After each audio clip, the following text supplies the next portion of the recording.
psych night, TKC, Interregnum style. For those of you who don't know me, my name is Abby. I'm on the Interregnum committee. It's pretty fun. You should think about it. So I'm really excited to see you all here tonight. I'm really excited to be here. I'm just going to start us off. Our first act tonight is Josiah Chapman. He will be playing the guitar. Yeah.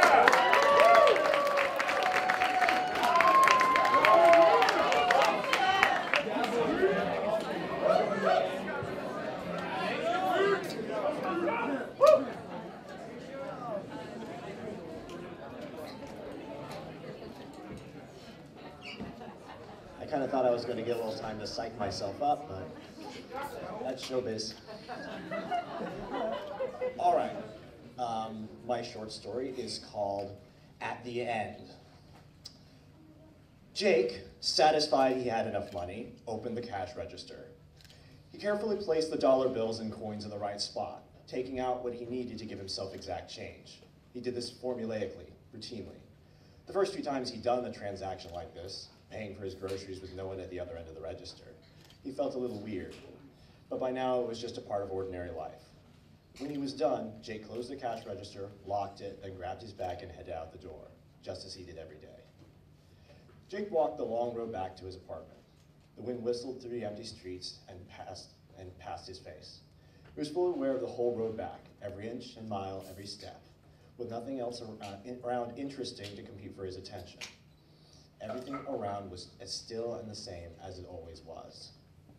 Jake stood at the crosswalk and waited for the light to change even though there were no cars around, then crossed the street to his building. He walked down the hall to Carol's first floor apartment opposite his own and fumbled with the keys as he tried to unlock the door and hold the bag. "The door's open," Carol said from inside.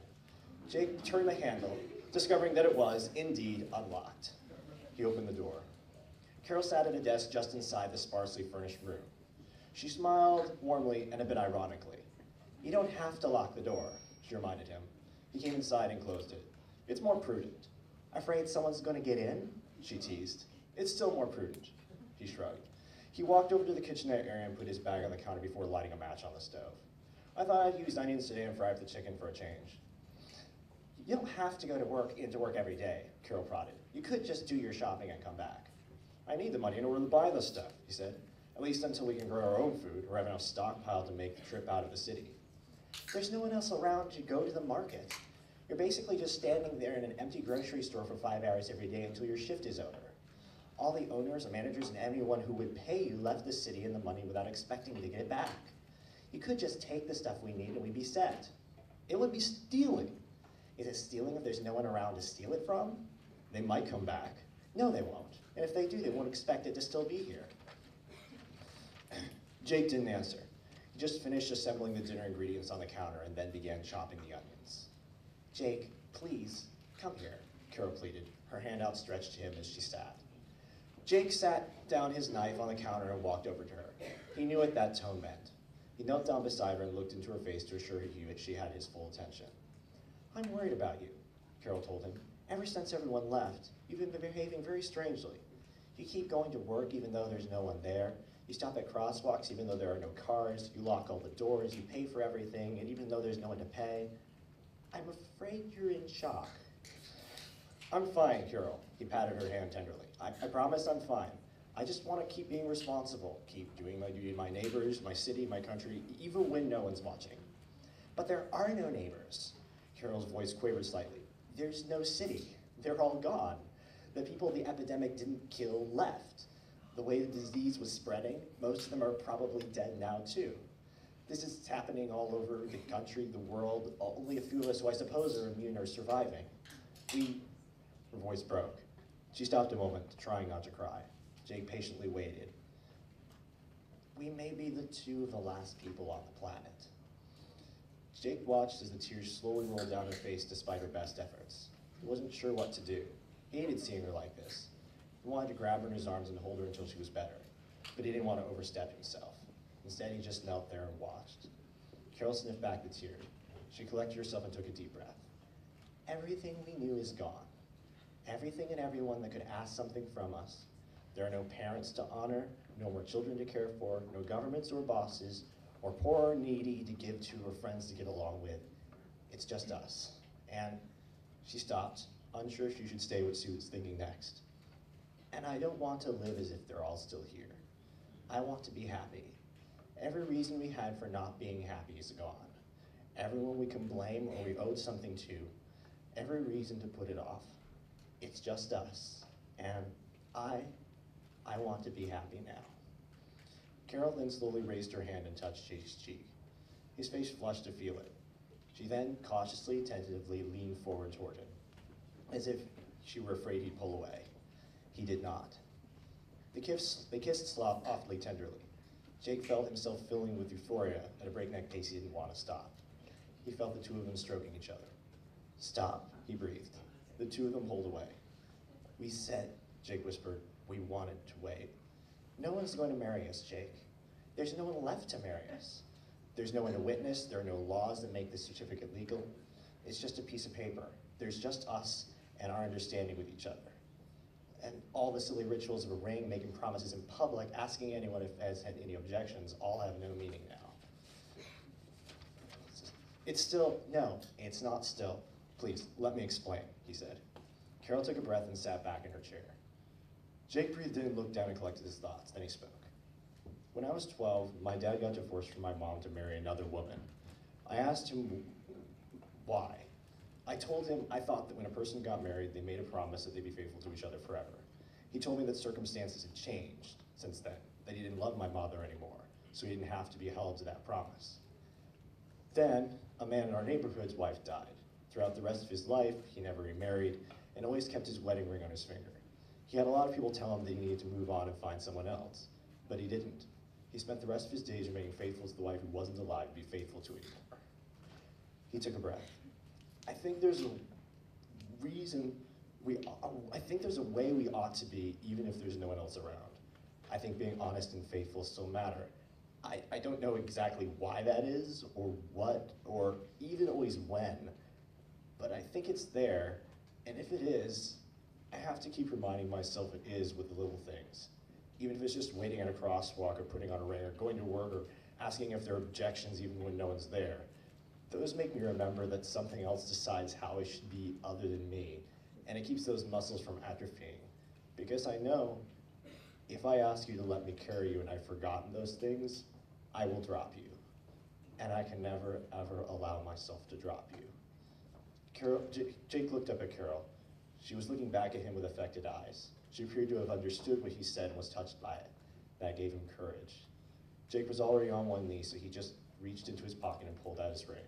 He held it up to her, and she audibly gasped. Carol, he said, would you let me carry you? Carol began to cry. She nodded and hugged him. They didn't even wait to finish dinner. They went to the church and in front of no one recited their promises.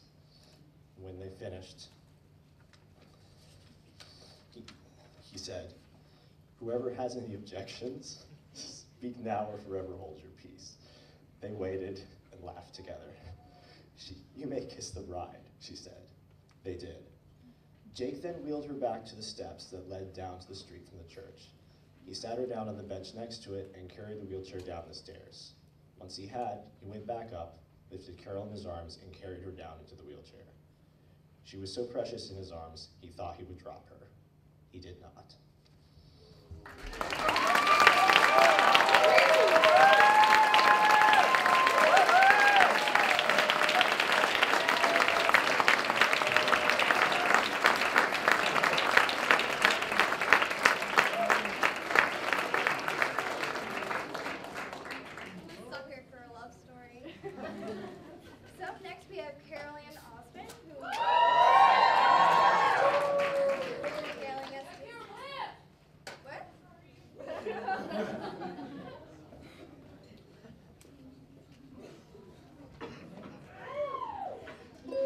Okay, this is a song that I wrote a little while ago, and I have not given it a name.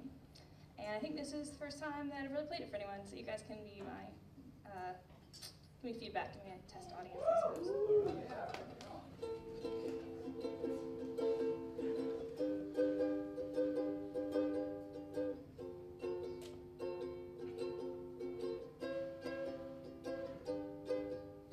Stars hung few and bright and cold in the dawn, like 1,000 years of burning that finally made them strong. And I thought then that planets were just seeds sown in the black. But for all that you've put down, what are you getting back? You said we're like a pack of wolves that bite the hand that feeds. You caught us laughing at the world when we should have grieved. But I swore that I was never fed, or did you not clothe me in rags? I'd sooner fight the pack than pledge to any flag.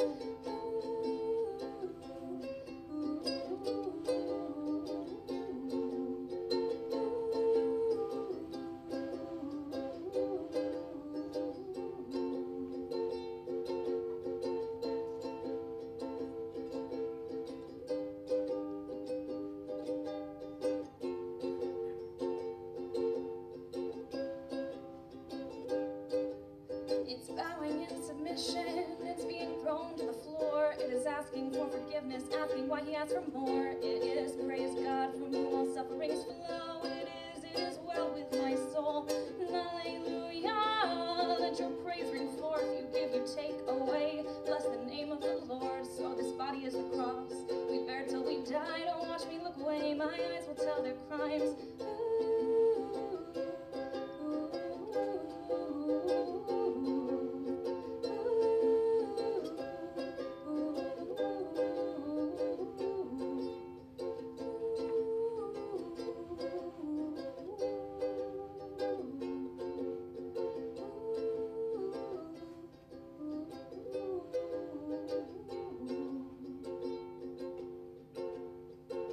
Now face what is there to be faced, be it grief or glory. Face what is left to be faced.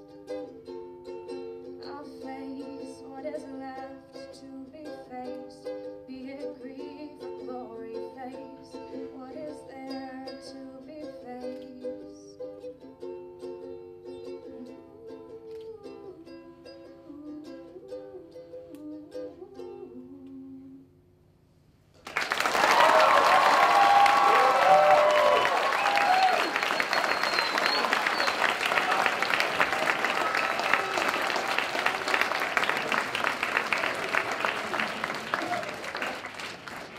Thank you, Carolyn. All right, so next up is, as soon as we get set, we have Brian Stewart, and he's going to... Yes, Church, you'll be happy.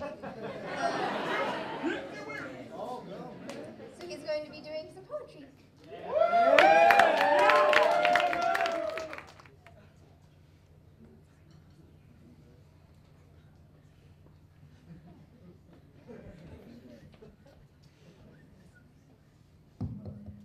Oh, House Winston Churchill, can I get a quick hoorah? Hoorah! Thank you.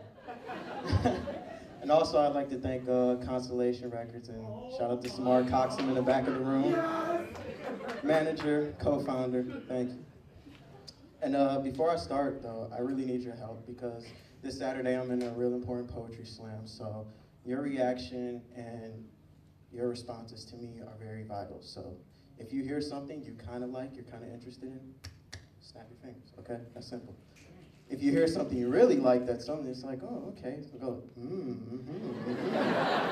And if you hear something that you really like, say, ow! All right, so a quick test. So something you kind of like, something that's kind of interesting, something you really like, and if your cell phone goes off, I'm just kidding, okay.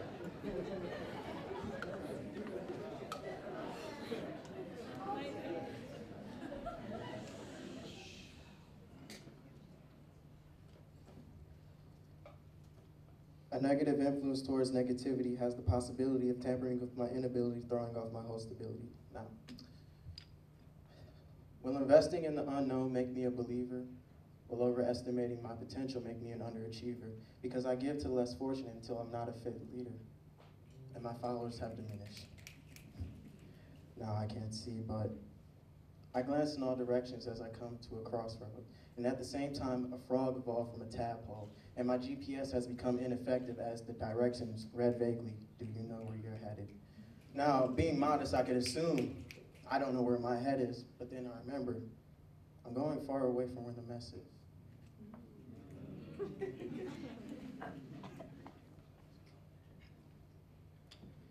She said, I love you. But my copycat reply gave a lustful rebuttal. But what she doesn't know is the struggle. The struggle for me to formulate a three-word preposition along the lines of repentance, and in this instance I said, I am sorry.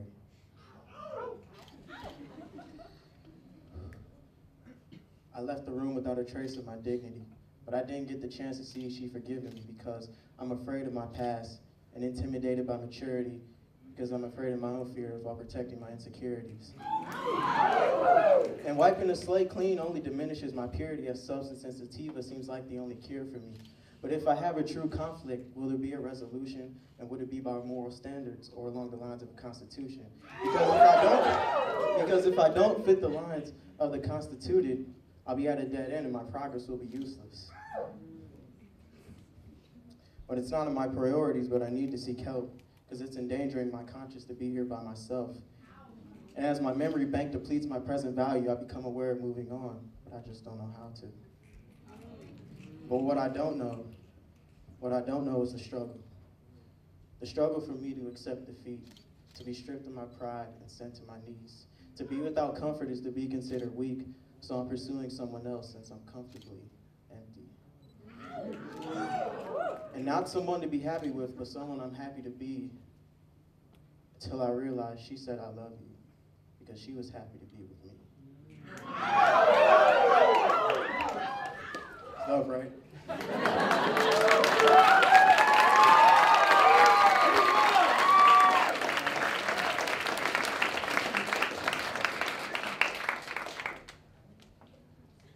Silent actions speak louder than the words, but it's a blur when a verb comes after what occurred. But what I heard was a slur that had instigated violence, and the slur looks through a window as it's witnessing the riots, but everybody kept quiet because they were afraid to resist, and the leadership had failed because they were afraid to persist. Now alone one can succeed, but we're failing as a whole, but there shouldn't have been a hole in the rules. Instead of catch-22s, leaving my people confused, leaving our grieving abused. I don't know how it feels to walk in my own shoes. The game is on the line because I have nothing to lose. I'm weighing on my options, but I don't have one to choose. So anyone that is apparent is the one I don't refuse. But what I always knew is there's a reason behind actions. And we don't question the morals, but we question why it happened. Because the logic behind morals is morals are subjective, and if we place a value on them, then we become overprotective. And then this outcome, nothing is effective. So now it's the protective versus the collective.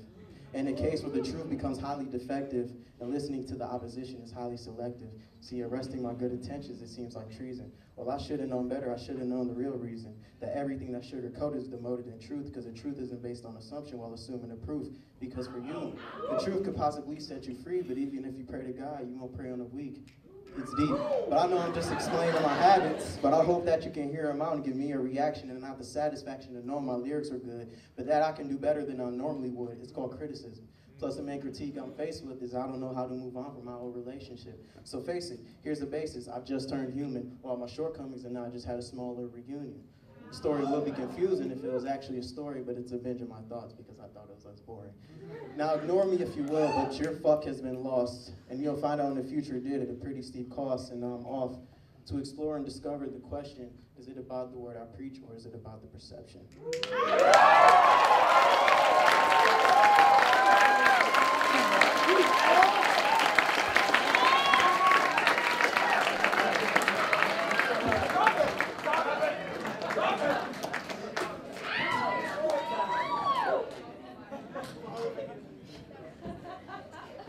You are forgiven.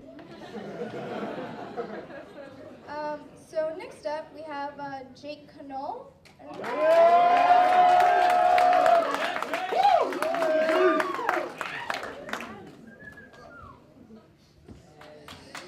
How's it going?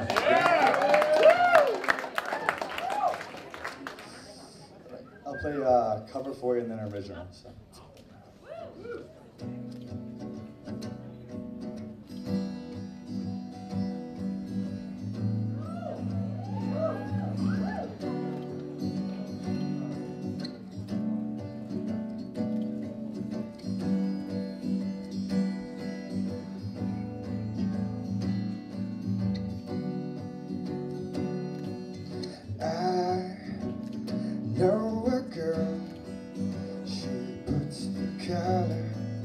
side of my world. But she's just like a maze, where all of the walls are continually changed.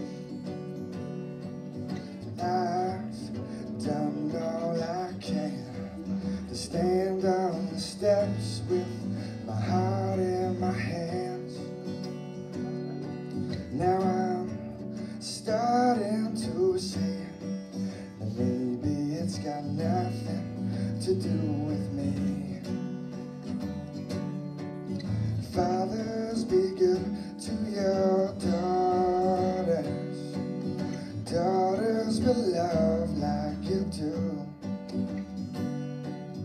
Girls, become lovers who turn into mothers. So mothers, be good to your daughters too.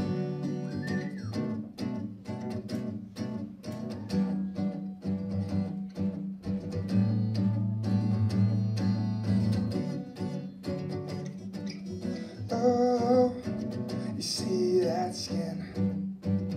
It's the same she's been standing in since the day she saw him walking away. Now she's left cleaning up the mess he made.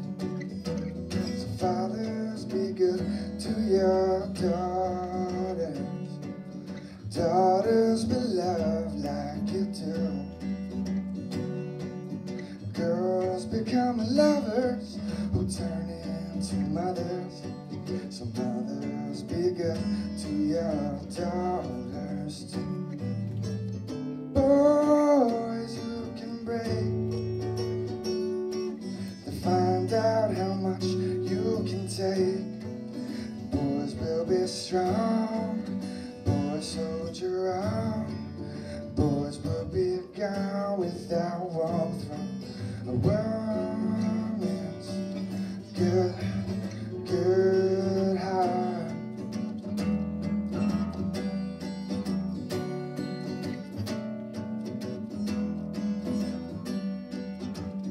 On behalf of every man, looking out for every girl, you are the God in the weight of the world. So fathers, be good to your daughters. Daughters, be loved like you do. Girls, become lovers who turn into mothers. So mothers, be good to your daughters too. So mothers, be good to your daughters too. So mothers, be good to your daughters too.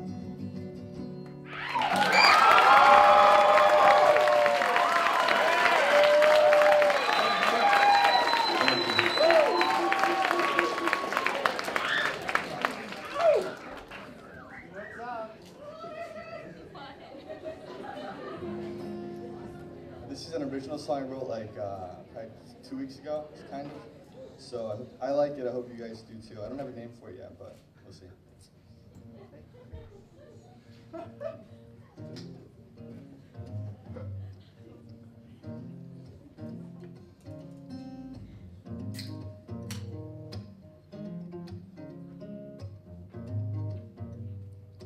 Walking down the street, passing many faces, we tried into many different places. But I'm walking slow, thinking of a song, and that walk lasted me all night long.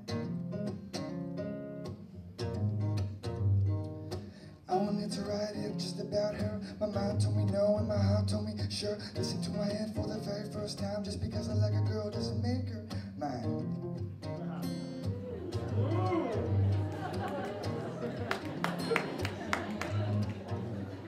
So walk, walk, walk down the street. Keep moving your feet. Take you home. Where you belong. Walk, walk, walk down the street. Keep moving your feet. Take you home. Where you belong.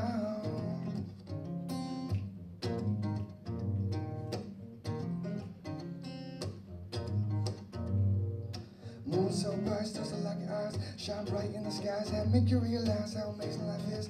So don't miss this, have a wife and a family and then some kids, yeah. Well, this is more about life that we live, yeah. We do more than survive. Each day is a blessing, filled with life lessons, so we can't laugh, and God will provide. So walk down the street, keep moving your feet. Take you home to where you belong. Walk down the street, keep moving your feet. Take you home to where you belong.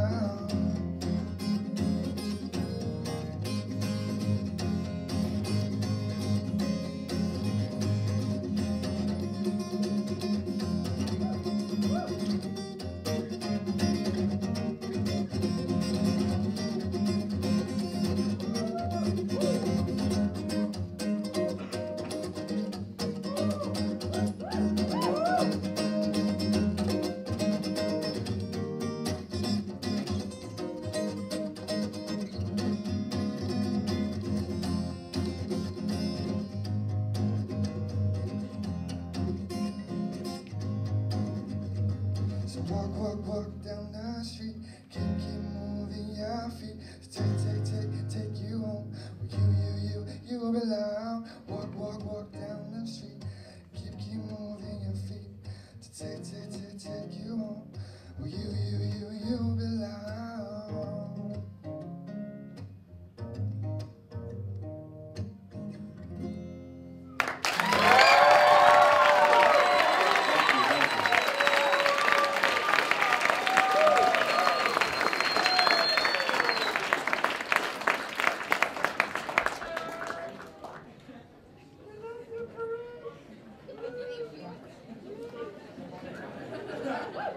Thank you.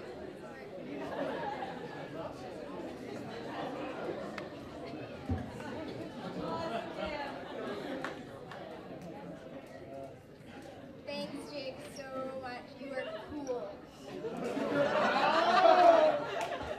Okay, so next up we have the Bonhoeffer Chamber Orchestra.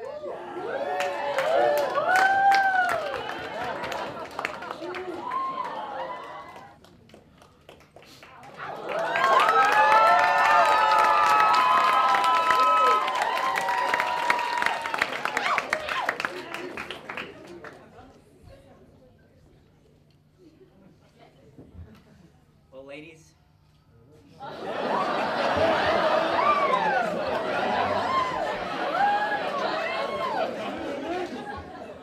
Hello.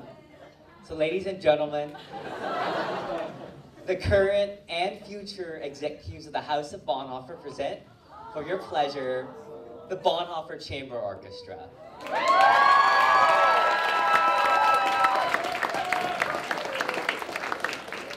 So American composer John Cage once wrote that everything in life is music. So to that end, the Chamber Orchestra will be playing the third movement of his famous piece, 4 minutes, 33 seconds.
Did I hear an encore?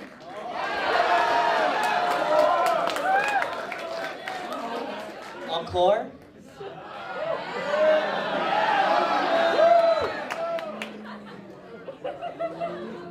Thanks for your time, guys.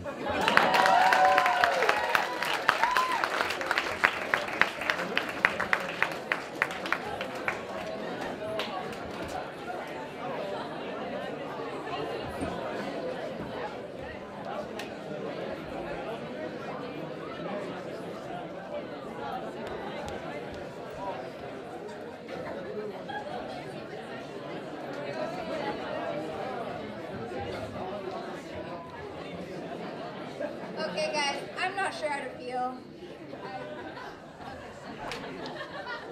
Next up, we have Baruchi doing stand-up.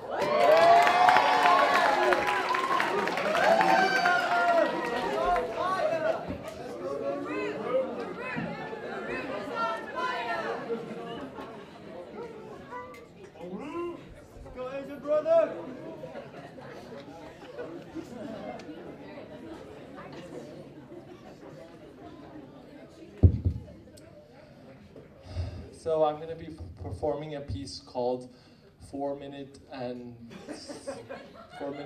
34 seconds.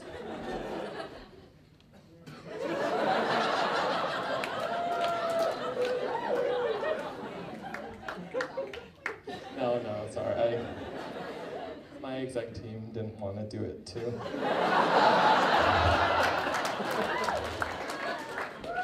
They were like, we don't know how to play any instruments. No, okay. So for mock trial, we went to Rhode Island. And in the car ride, no, not the car ride, sorry. Before we leave New York City, I tell Robert, one of the guys, I'm bringing my steamer. He says, what? I say, I want my clothes to look nice. I don't like wrinkles. He says, oh, that makes sense now. I thought you were bringing your rice steamer.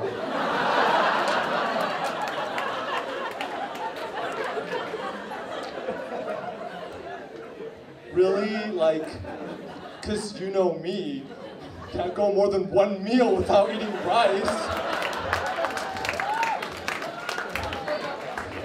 And Rhode Island, who knows if they serve rice there? Oh goodness.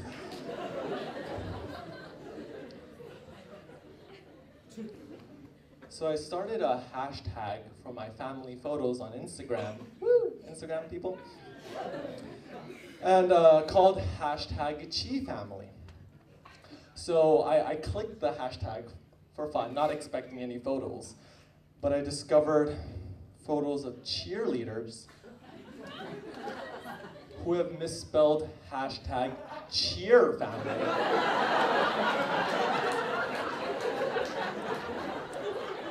That's awkward.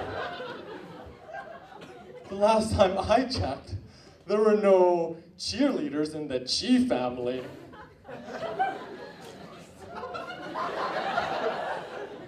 Until now.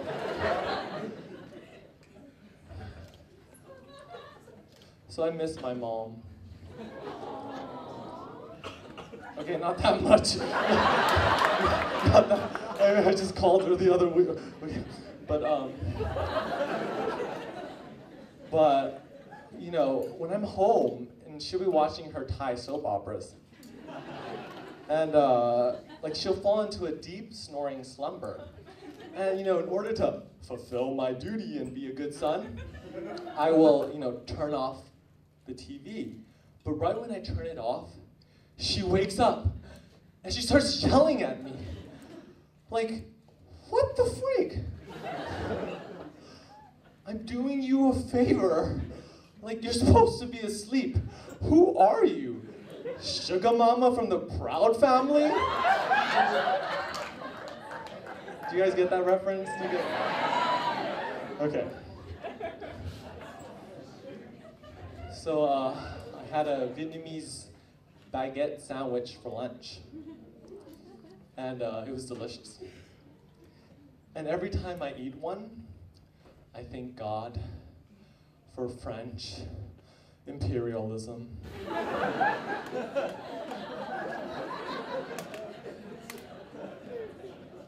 New Yorkers are stylish. And even homeless people have swag. This is true. But if homeless people didn't smell, I wouldn't be able to tell them apart from hipsters. Is a hipster in here offended or something? Okay, and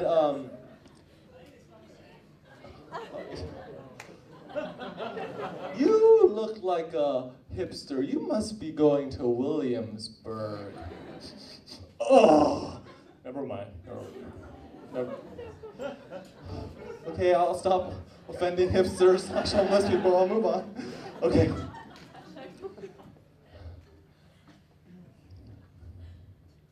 So, I performed the most painful male initiation ritual. And it was worse than adult circumcision.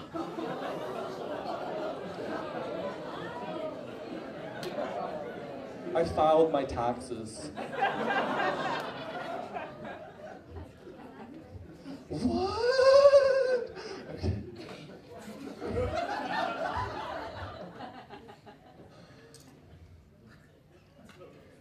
So you know how I was named after a Thai movie star, and what is my name, Varut? What does it mean? I don't know, but I have a really good song for memorizing my name, and if you know it, you can sing along. Varut, Varut, Varut is on fire.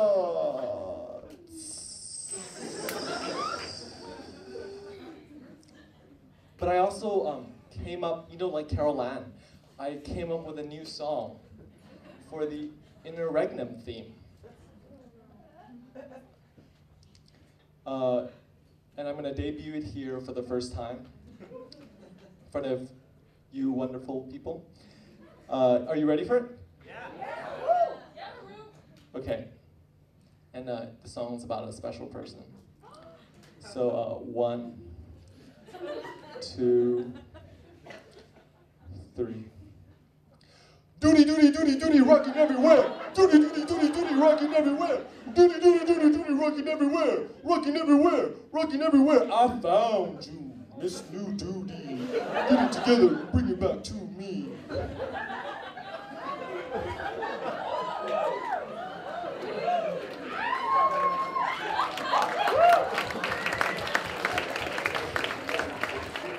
Thank you guys. You guys have been great. Enjoy the rest of the week.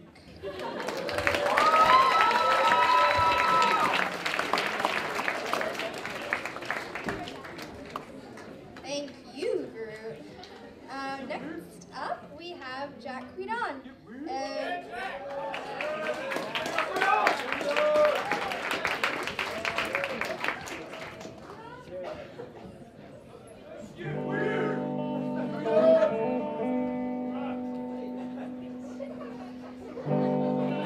Is that right? Is that not horribly out of tune? Okay. Okay, God, I'm nervous. Was everyone else nervous? Everyone else seems so cool. Alright. I don't know how, that's great. I don't know how well known this song is, but I like it, so it's fun. This song's called Delicate.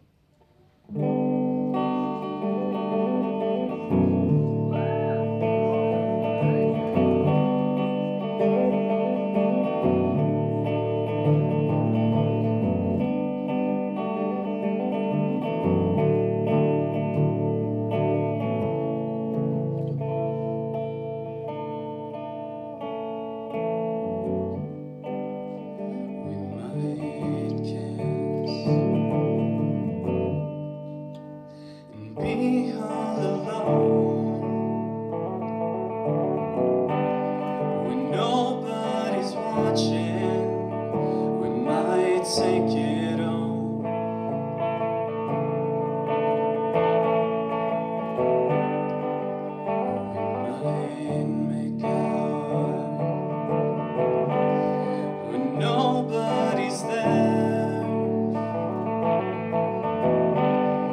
It's not that we're scared, it's just that it's delicate.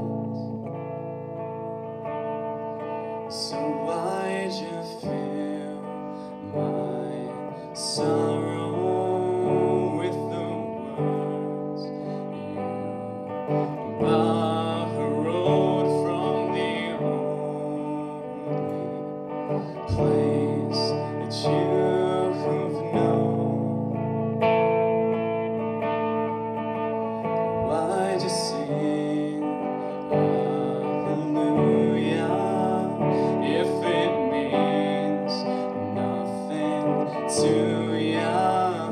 Why'd you sing with me at all?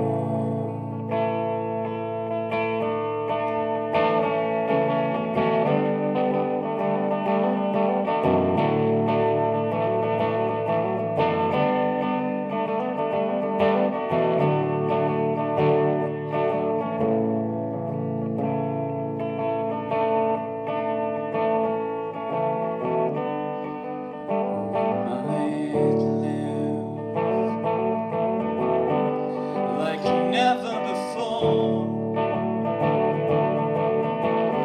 when there's nothing to give, well, how can we ask for?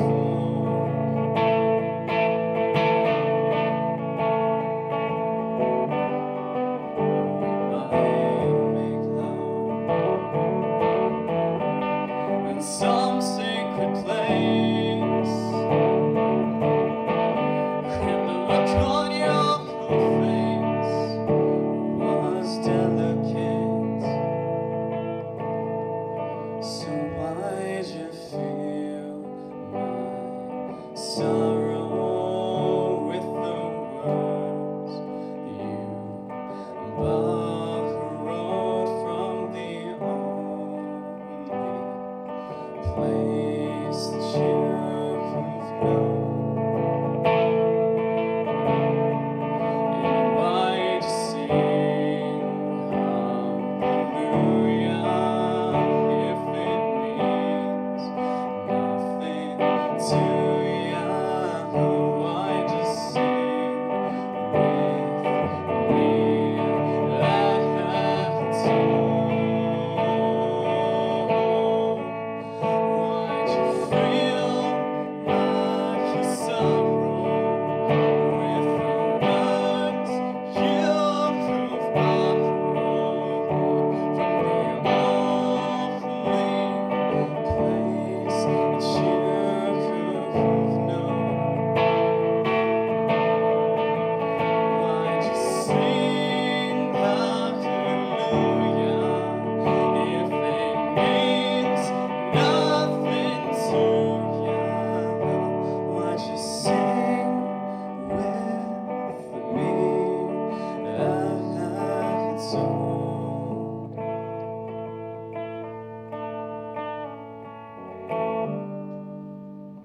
Thank you.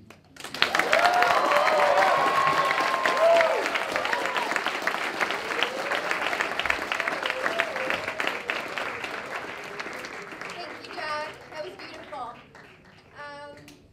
Oh, so next we have, this is actually my beautiful roommate, Tessa Carter. So where is she? Come on up, Tessa.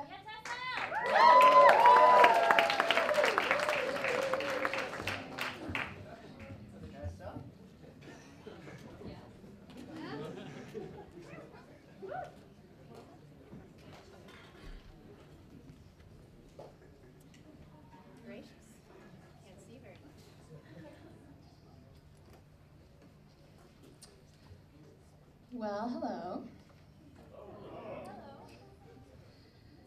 Here are 3 poems.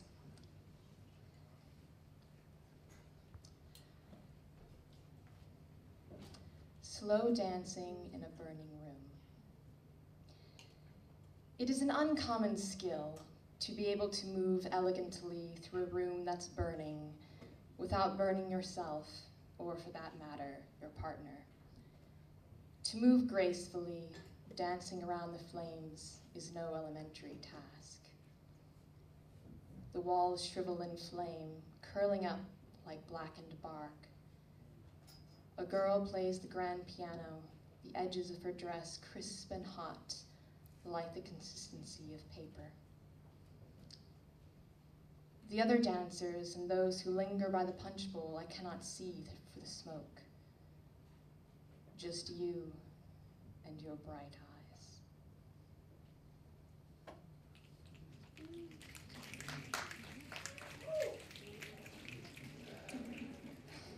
Facts. So then, there was a he who met a she, and they got on quite well. And the narrator of the poem was nowhere to be found, so kindly he or she had slipped into the shadows, refraining from intruding with superfluous asides and observations. Now, just the facts. He met she, and they went to lunch. They had sandwiches and coffee. They walked in the park and went home. There.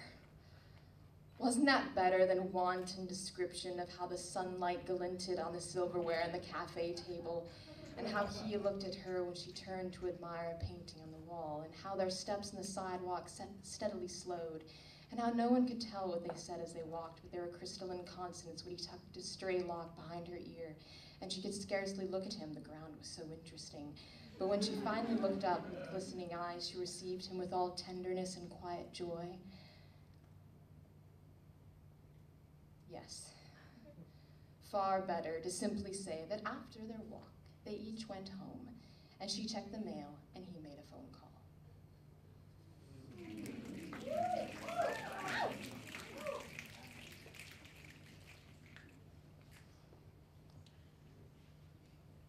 Can we be given beauty in a tin chalice? Or will it linger like a quivering birdling in my cupped hands?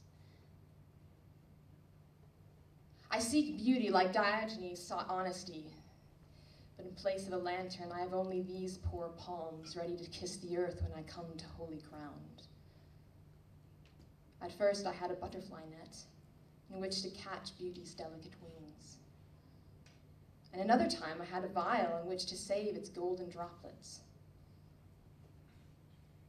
Beauty cannot be bound, nor does it always come when called. It is I, rather, who must be bound by beauty. But too often I've strayed from beauty's path to chase charred butterflies that crumble in my grasping fists. Happiness is a bird I captured for a time, until it longed to be free again, and I let it go. I grow tired. I rest on rocks. No matter where I turn, I cannot transcend myself. Am I wearied by the road or wearied by beauty? I make ready my eyes that I may see beauty when it comes to me, but I grow tired. I am not strong enough to continually receive. I cannot see, I cannot hear, and I cannot feel for want of touch. For me, honesty is not enough. The cold bearing of mystery is not the end I seek. At pilgrimage's end will be a place where still I do not understand, where still I cannot comprehend, where my mouth is stopped, my tongue silent, and all questions shed like scales.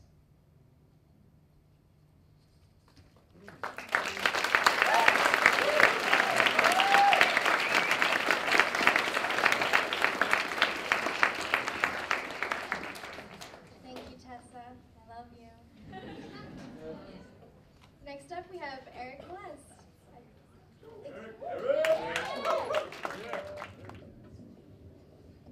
Hello. Hey. What's going on? Is that good? We good to go? Hey, I'm Eric, and just wanted to perform a couple of original songs for you guys. So this first song is It's pretty much about, you know, being up late and just thinking about that one special person, and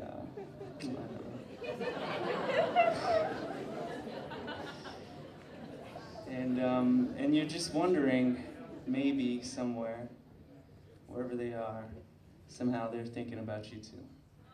So, it's called Late Night.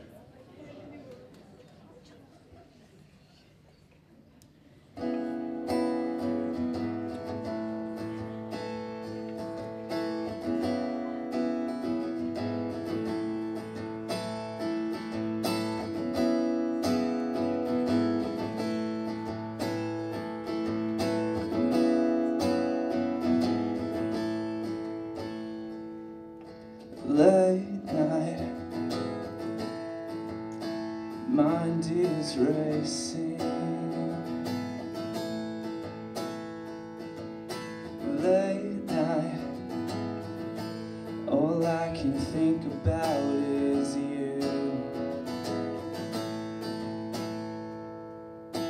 Late night, tossing and turning.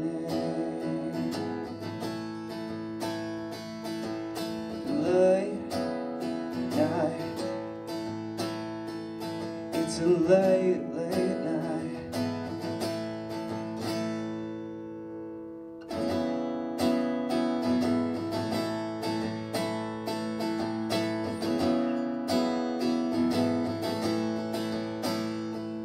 Are you thinking of me while the stars shine? Are you thinking of me tonight? Have you ever come across a fantasy? Have you ever thought of what we could be?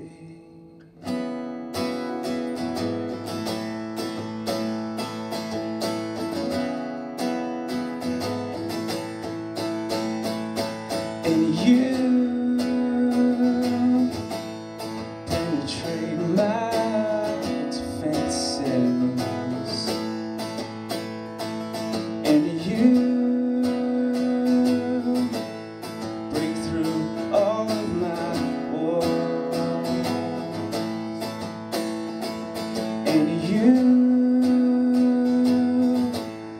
penetrate my defenses. And you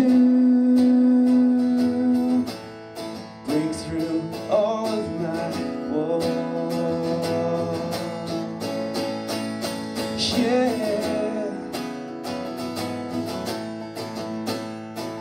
Oh,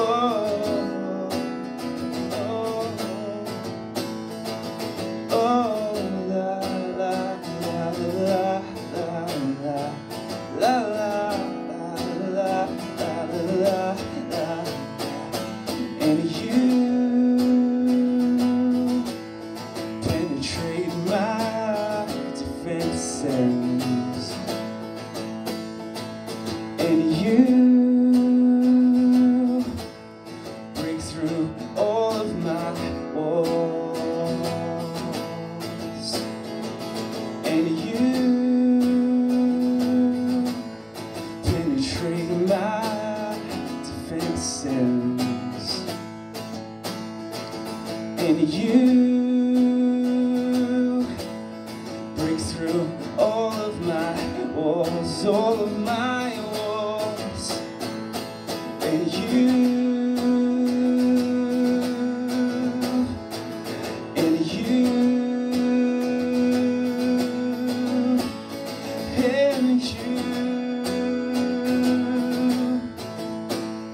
yeah, you.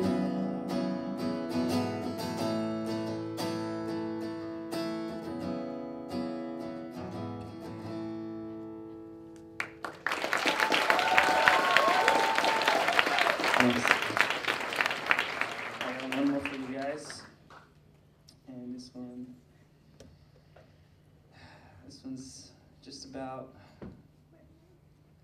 finding that special someone. I'm a sucker for love. What? And this is just about you know, when you meet that special person, you just know that there's no way that this was coincidence.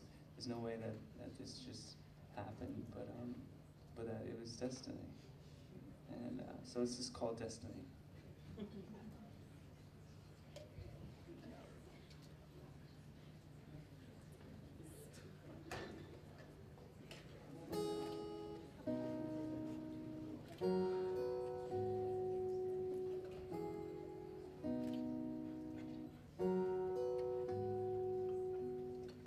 How can it be that no matter how much time has gone, I still find that look in your eyes? We can't hide the emotion that's exposed when you and I speak.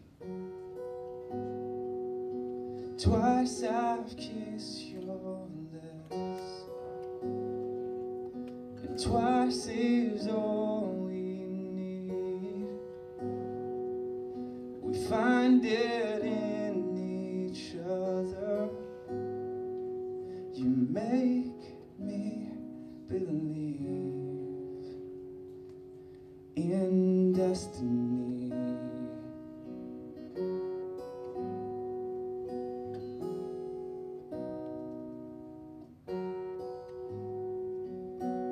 It's not by coincidence, and no, it's not by chance. We found something that's just so beyond us. You and I just fit perfectly. Twice I've kissed your lips, and twice is all we need. We find it in each other. You make me believe in destiny. Something inside of me says we're meant to be. Yeah, it's destiny. Destiny. Something inside of me says we're meant to be. Yeah, it's destiny. Destiny.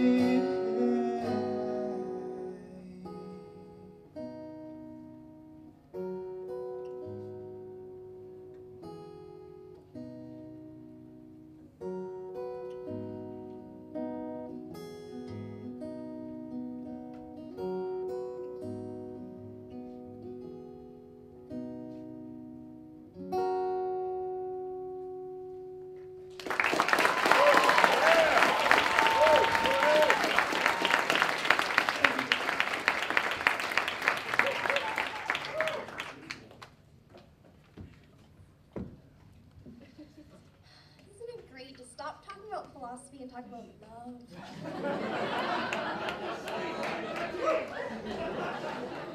I like it. Next up, we have Charles Carmen.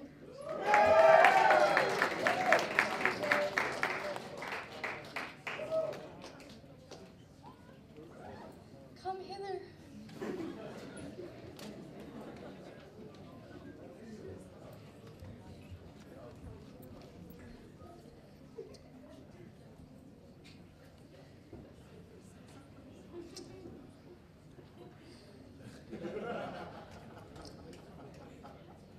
I have now these poems to give.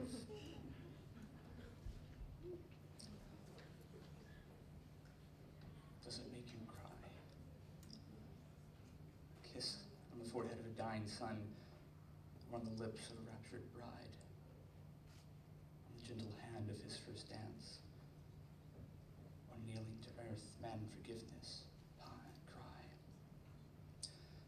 or hand holding hand as warmth departs, or tenderly laying on a brother's shoulder, or tracing the curve of wedded form, or desperate grip over gaping cavern, or whispered sentence of intimate drip, or gavel and sentence the man condemned, or the question replied with the ring in hand, or hate's tempestuous writhing end. Does it make you cry? Fragile souls as humans have, how could they grab and stab a brother, a creature in hand, born by tears, now too many fears. Ode to Scrap and Ruins. Yeah, it's gotta get better. I was like, okay. Ode to Scrap and Ruins. Keys off the wall, the front door ajar. I passed by on my way to work, my corner's pile of half-eaten words and rubbish. Raps, scraps, and bones of poems and notes. Perhaps a thing still waits for me to find. I pick up the phrase, treachery of whole desire, and almost stood to save its soul. To clean and paint and put on the wall, so company can stop and ask what it is. But I tossed it back at the last. Too much work to redeem the mold. I've forgotten whatever it was to begin with. Then caught my eye a nervous turn of phrase. It said, smallest rustle of the wind. That just might work, I thought. As I turned it, inspecting the piece, frayed at the ends of a fractured frame, the red stain of rust on my skin. My nose wrinkled at a vinegared smell. Fast flung it back with a wipe of my hands in the heap of discarded rips and mortal pens. This corner were madly thrown the sincere and poor end. Cautious, I rummaged now with only eyes, not for much longer too, I've worked soon. A few strangers left. Here's one, the background that separates faces. I mercy picked it up. Then something oily and gagged. These words, these scribbles and images, these cultures in the mouth and mind, these few clean breaths between illnesses, from infant shock to wrinkled gasp. I've hurled out and up like balls of yarn, so many wound up circles, holding more circles, unraveling on the floor, a mess of knots. I confess to crude hands with the squill paper and balls of ink. On my way to work, I should probably take out the trash soon. And quick drink orange juice for the vitamin C, yet,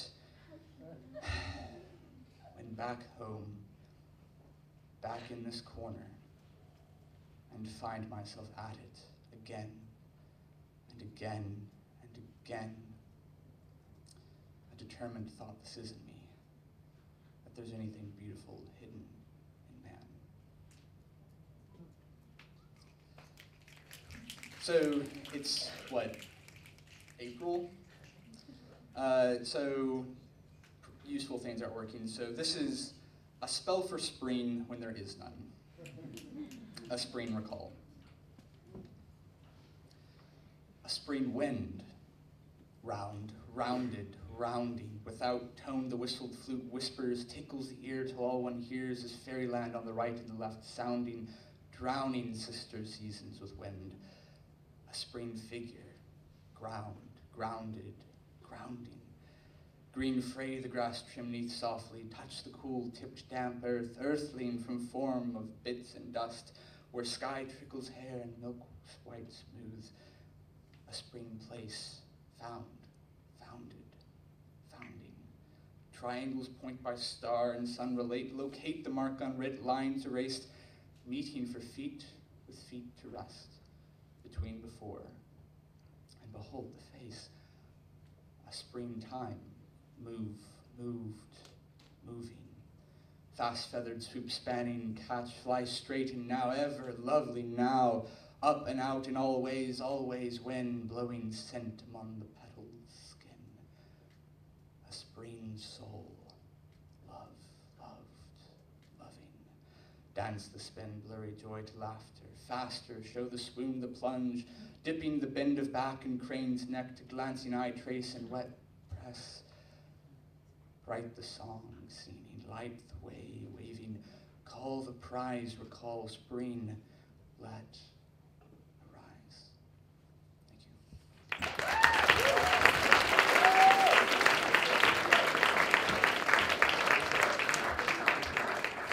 Thank you, Charles. I just found out my sister's watching via live stream, so hi, Shannon. Okay, next we have AJ Aran.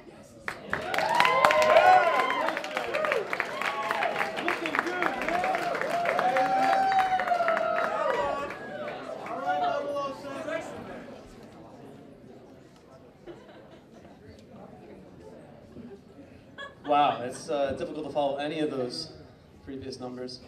I wasn't gonna show up today because I have a bit of a cold and might do a seagull impersonation pretty soon. But I'll give it my best shot. And this is a song about duty, but it's a song about breaking duty and going against one's duty. So I hope you enjoy it. It's a beautiful song, so I'll try not to screw it up. If you can dim the lights, that'd be great too.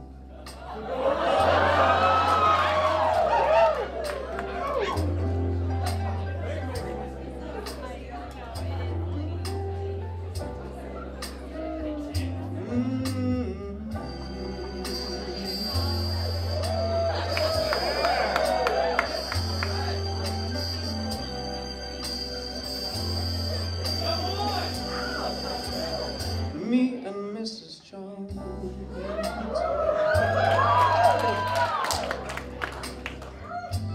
we've got a theme going on. Both know that it's wrong. Both know that it's wrong. But it's much too strong to let it go now.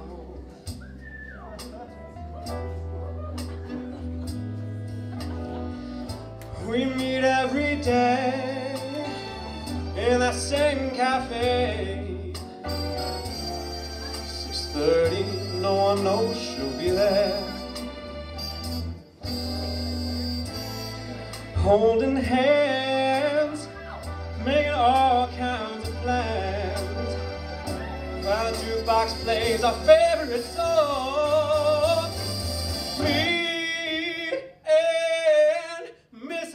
Mrs. Jones.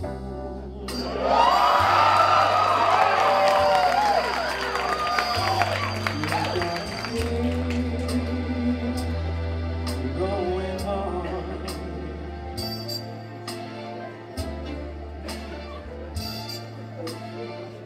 We both know that it's wrong. Oh, but it's much too strong to let it go now.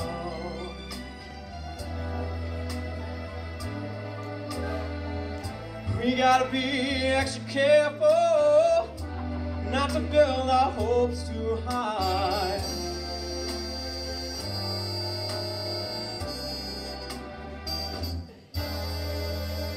She's got her own obligations, and so do I. Me and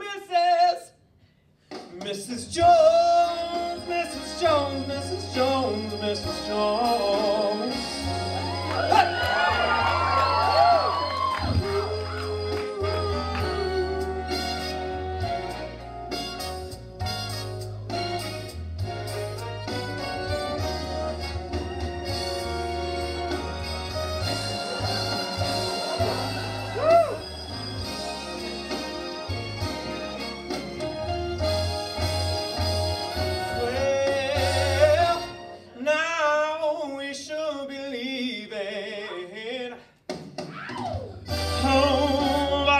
so much, it hurts so much inside.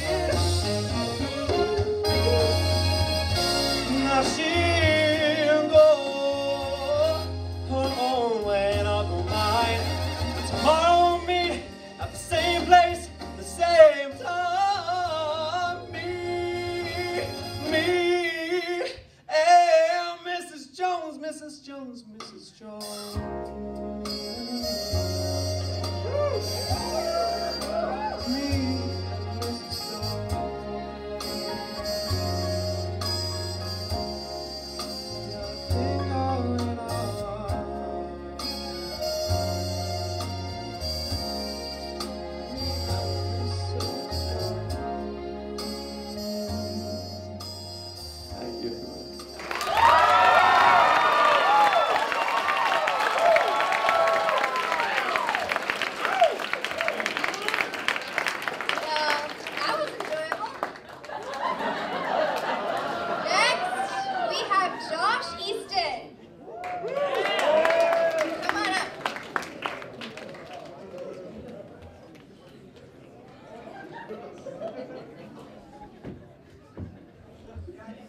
What's up, everybody? What's up?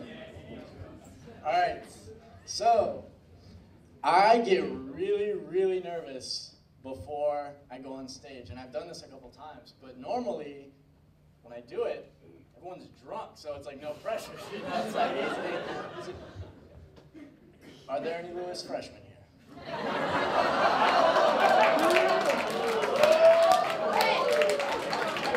Because it's a Tuesday. And Tuesday nights are for open mic. So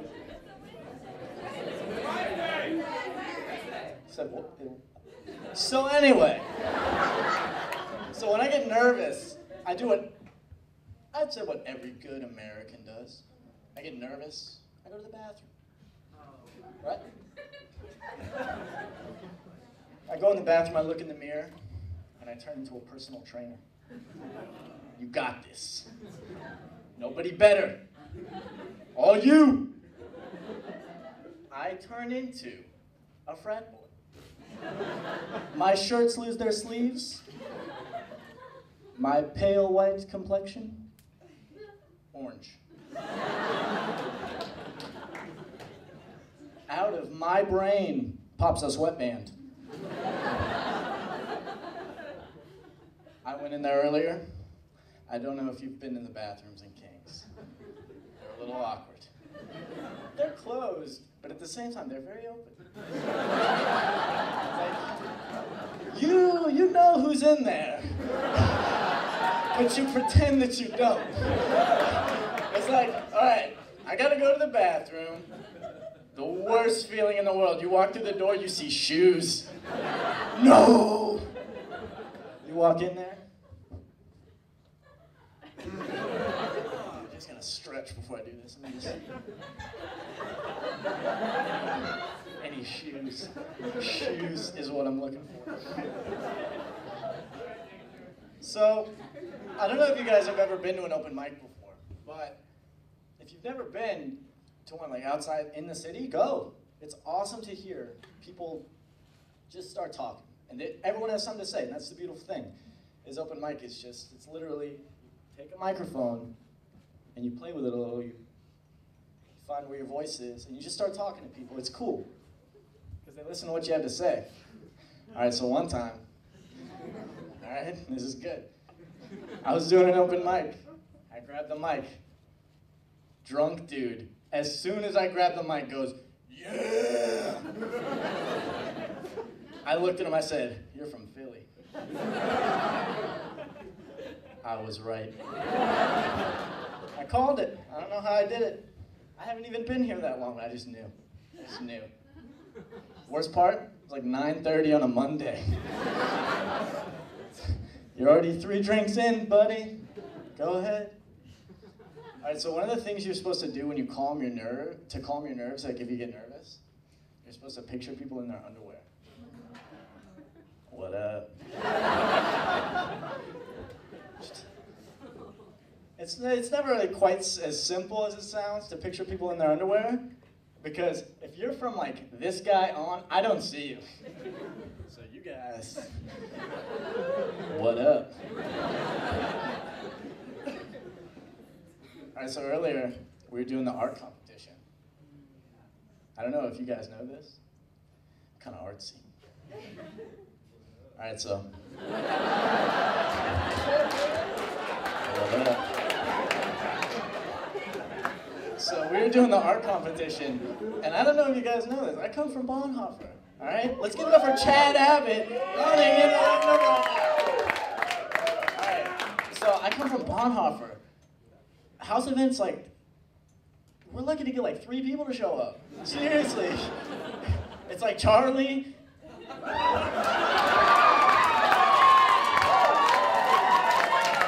What up? So we started drawing.